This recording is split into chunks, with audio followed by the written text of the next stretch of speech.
that track, World to Me? World to Me. Yeah, that one. And just give me a little bit of guitar, maybe a little bass. It's cool if you put the background vocals in it too. Let's just rock it like that. Just that. Girl, let me release this fire. 3 words that would describe my sound would be definitely uplifting, thought-provoking, and complex. I'm a people person. I spend a lot of time in my life trying to learn how to relate to people.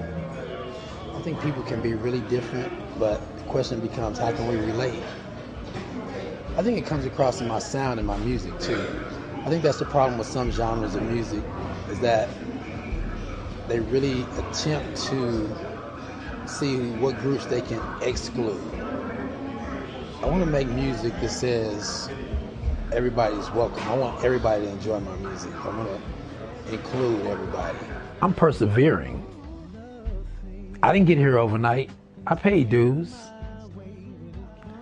I'm an overcomer. It's like, once I set my goal, my mind on a goal, you can't stop it. But I also get pleasure out of really simple things. And, you know, you may put a songwriter artist with somebody that designs clothes and likes to dress real nice and make jewelry, but kind of throws people off when they find out I like to go fishing. No, man, but I like stuff like that, man. I like skiing, camping, just being outside, man, and enjoying nature, man. That's all me, man. I like it all. The intent of this album was that I wanted to make an album that would affect people. But this is that feel-good album that just gets down and hits you where you live and just gets down in your soul and in your spirit. I'm multi-dimensional. There's a lot of different facets to me. I enjoy and I'm good at a lot of different things. When I first went to college, I studied radio, TV, and film. I wanted to be a sports broadcaster. Then later on, I ended up in fashion school. And right now, I'm working on developing a jewelry line that I want to put out a little later in my career. I'm really a laid-back person, but I can also be really intense, especially when it comes to working on my craft. I think that's the artist in me that needs to see something finished from beginning to end. And because I put so much into it, I'm also sensitive. I want people to like me. I want people to like what I do. And I don't want to sound vain, but I want people to appreciate what I do. I think the music industry needs an enema. I think this project is a project that could get music back on track. I think artists have forgotten what their roles were. As artists and writers, we've been given a gift.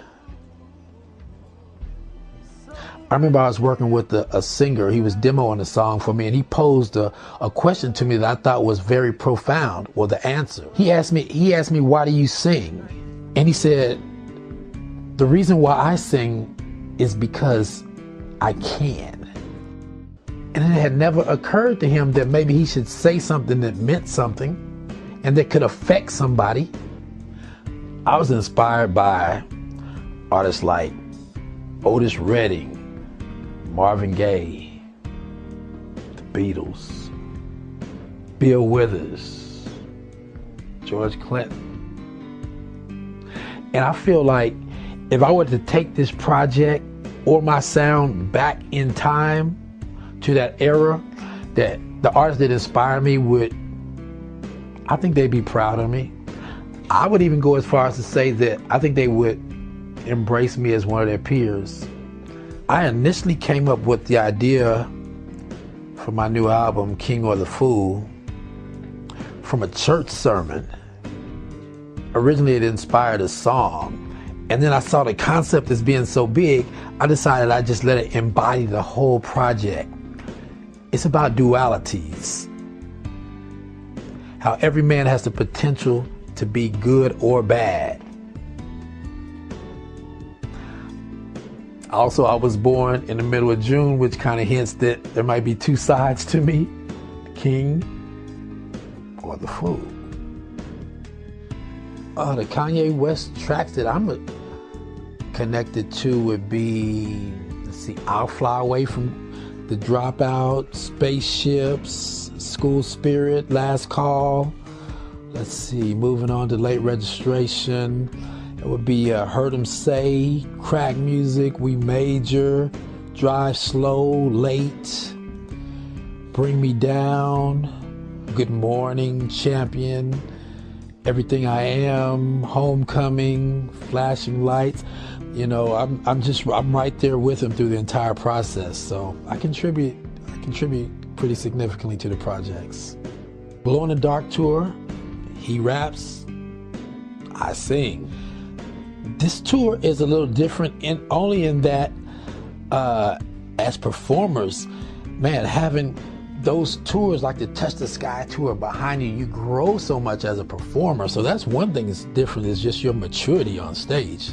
Glow in the Dark tour is just gonna, man, it's that tour that people will look back on 10 years from now and remember, man, were you at that particular show in 2008? And that was the show that you should have been at.